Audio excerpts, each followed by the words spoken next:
This is Fox 5 News This Morning, local Las Vegas. The smoke just got more and more intense. A huge wildfire in Southern California burning thousands of acres, causing evacuations. Cops came to the doors like, you guys need to get evacuated. The fire's getting closer and closer. And delays. I'm going to end up having to stop and probably shut down for my hours for the day because it'll be out of hours. From the smoke to the road closures this morning, live team coverage on the firefight.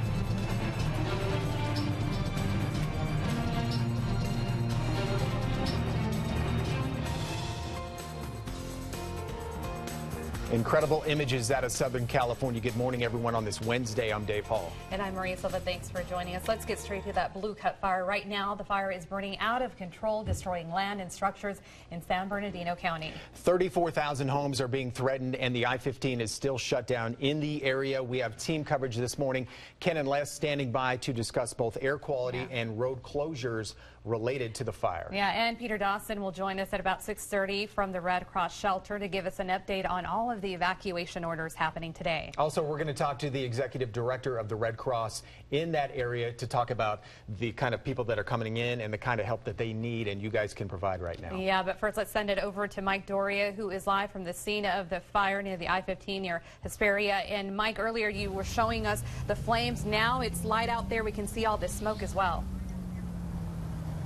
Yeah, a much different picture at daybreak here. Behind me, that is the Cajon Pass. You can see the smoke pouring off of that mountain. And in between that smoke, intermittently, you can see flames shooting up as firefighters try to get this blaze under control. The fire is 0% contained, as you mentioned. Now 18,000 acres burning. Overnight, helicopters have been flying, dousing these hot spots and these flames with water and fire retardant. The I-15, as mentioned, closed in both directions at the Cajon Pass, and more than 85,000 residents have been encouraged to evacuate.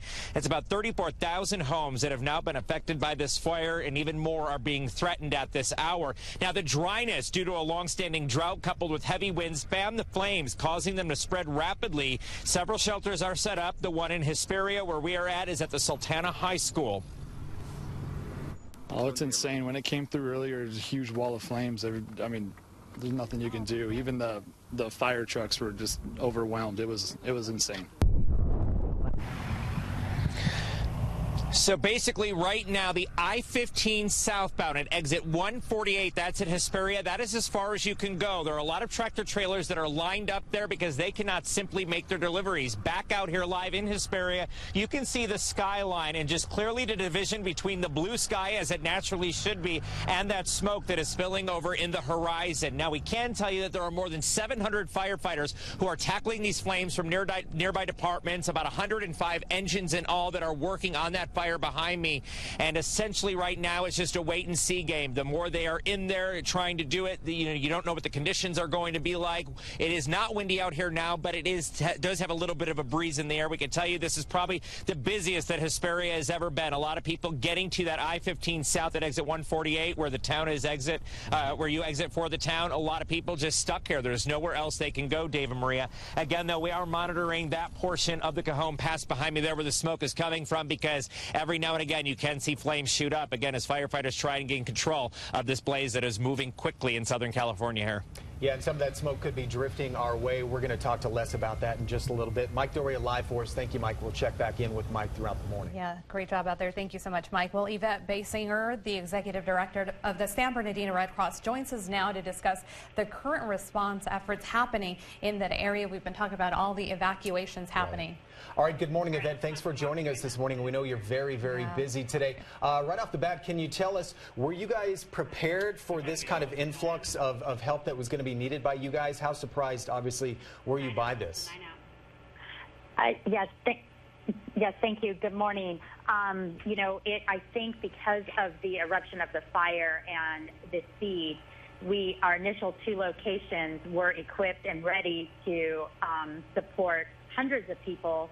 And as the night progressed and we learned that the evacuation orders were affecting upwards to 80,000 plus individuals, we began mobilizing different locations so that we can support this morning the potential of having hundreds and even thousands of people needing Red Cross assistance.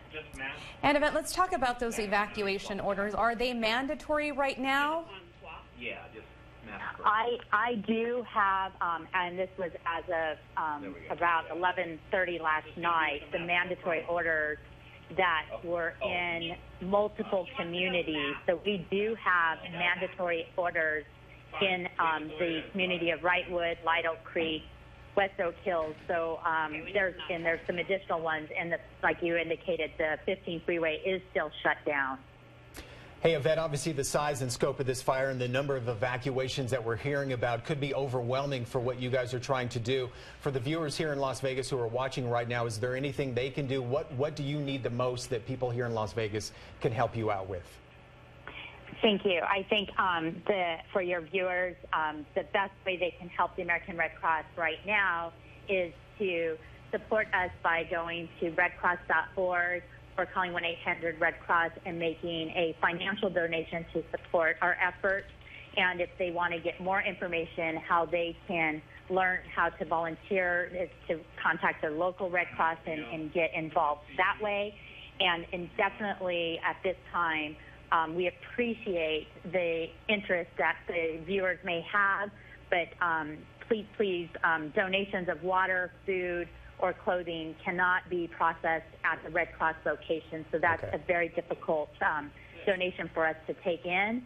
And then just if they're traveling, please make sure that they're getting information so that they're not part of the stranded motorists.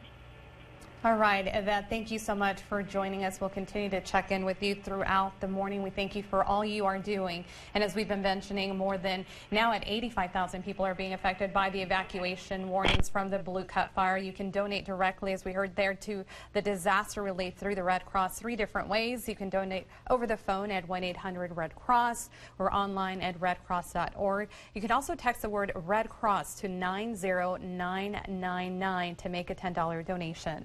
You can find all this information on our website, fox5vegas.com. By the way, if you have any video or images from the Bluecut fire, we'd love to see them. You can post them on our Facebook page or email them directly to us at desk@kvvu.com. You can see those images right here on air on Fox 5. All right, we've been talking all morning long how the Bluecut fire is, of course, affecting traffic to and from Las Vegas, travel to and from Las Vegas. So let's go ahead and send it over to Ken Smith. And what's the latest this morning? The latest right now is, of course, as Mike Doria was mentioning out there live on the scene, is that I-15 is completely shut down, both northbound and southbound. Now, southbound I-15 is closed in Hesperia right at Main Street. That's the kind of the main exit there as you head off toward Hesperia. And then a little bit farther to the east, you're going to find it also shut down on US 395 heading through the area. Now, over 100,000 cars a day use this stretch of roadway here, this Interstate 15 coming down through the Cajon Pass. So that's a tremendous amount of vehicles that are being denied the ability to use that roadway. And you can see where the closure begins and continues all the way down. Now, once again, if you're going to be taking through this area, just start thinking about those alternate routes. One alternate route, if you're coming out of Las Vegas this morning, you can go through Barstow. Barstow, take Highway 247 all the way to the Yucca Valley. And then Yucca Valley, you hit Highway 62 and dive down into the Palm Springs area. And then take I-10 to the east. Your other alternate route, if you want to be on the western end of the LA basin, you want to take Highway 18. So take the 18 highway all the way over to Palmdale, and then from Palmdale you'll take the 14 freeway all the way down. That'll kind of dump you into the San Fernando Valley. So just bear that in mind if your travels take you through that area. Now back here this morning, if your travels take you in the Spaghetti Bowl area in the Las Vegas Valley, we do have heavy delays on I-15, and we also have an accident here along the Summerlin Parkway. Looks like a live shot outside from the folks at Fast Camera showing you this. I wanted to show you this real quick. This is going to be the westbound Summerlin Parkway transition ramp to go to southbound 215. This accident here partially blocking the ramp. It's obviously somebody took it just a little bit too fast. That's the latest from over here. That's the latest on the closures. We have it all listed on our website as well, so you can always log in to fox5vegas.com. Dave and Maria, we'll send it back to you.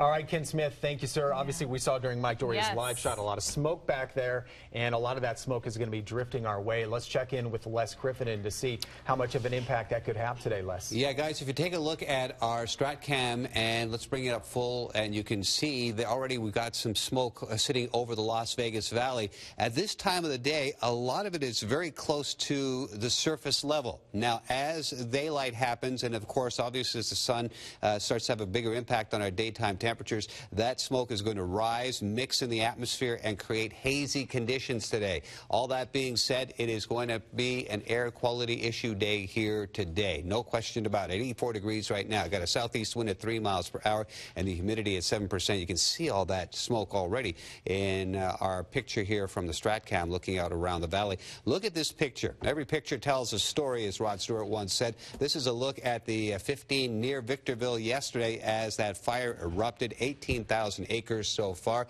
and all that smoke, or a lot of it because of the southwesterly flow in the upper levels of the atmosphere, is drifting toward us. A lot of it is, and you already see it in the Las Vegas Valley so far today. It started last night. Seasonal advisory in effect anyway for air quality because of ground level ozone. Now we add smoke into the mix, and it's going to be a hot day here today on top of everything at 107 degrees. We should be at 102 for this time of the year. 105 for tomorrow. For Friday into next Tuesday, temperatures hovering between 103 and 104. When we come back in a couple of minutes from now, we'll break down a little more on the wind directions and the impact all this smoke is going to have on us here today and probably for the next couple of days, because there's zero containment for what we understand so far down in Hesperia with that fire that continues to rage right now. Guys,